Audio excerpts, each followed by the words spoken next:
حضرت لال شہباز قلندر سرکار تشریف لے جا رہے تھے تو ایک ریچھ کو نچانے والا نظر آیا۔ پوچھا تم کون ہو؟ بولا قلندر۔ اس دور میں ریچھ نچانے والے کو بھی قلندر کہتے تھے۔ آپ بے اختیار مسکرا دیے۔ یہ بات اس ریچھ والے کو پسند نہ آئی۔ کہنے لگا آپ کون ہیں؟ فرمایا میں بھی قلندر ہوں۔ کہنے لگا آپ کیسے قلندر ہیں؟ نہ آپ کے پاس ریچھ ہے نہ ڈگڈگی، تو تماشا کیسے دکھائیں گے؟ فرمایا پہلے تم تماشا دکھاؤ پھر میں دکھاتا ہوں۔ ریچھ والے نے ڈگڈگی بجائی اور ریچھ کھڑا ہو کے ناچنے لگا۔ اس نے کہا اب آپ کی باری۔ حضرت لال شہباز قلندر رحمۃ اللہ تعالی علیہ دو درختوں کی ٹہنیوں پر کھڑے ہو گئے اور فرمایا نیچے سے گزر جاؤ، مگر یاد رکھنا آگے جانا، پیچھے مڑ کے کبھی مت آنا۔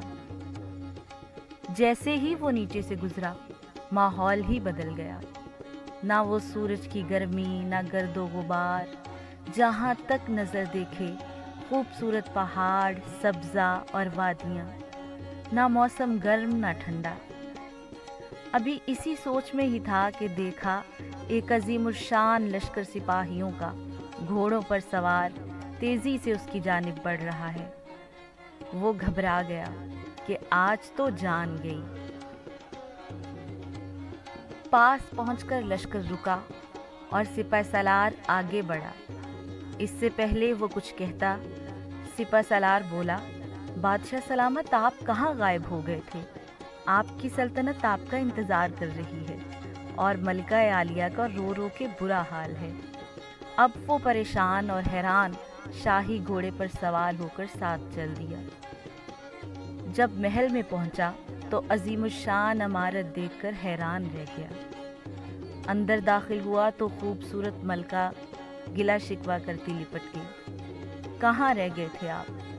سب بھول کر نہا دھو کر شاہی پوشاک پہن کر تخت پر بیٹھ گیا۔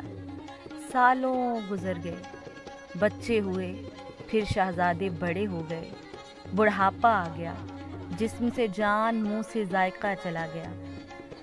ایک دن اپنی سلطنت میں دریا کے کنارے بیٹھے خیال آیا کہ آخر ہوا کیا تھا۔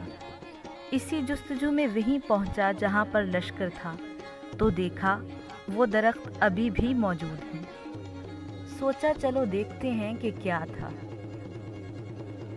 درخت کے بیچ سے گزرا، ماحول بدل گیا۔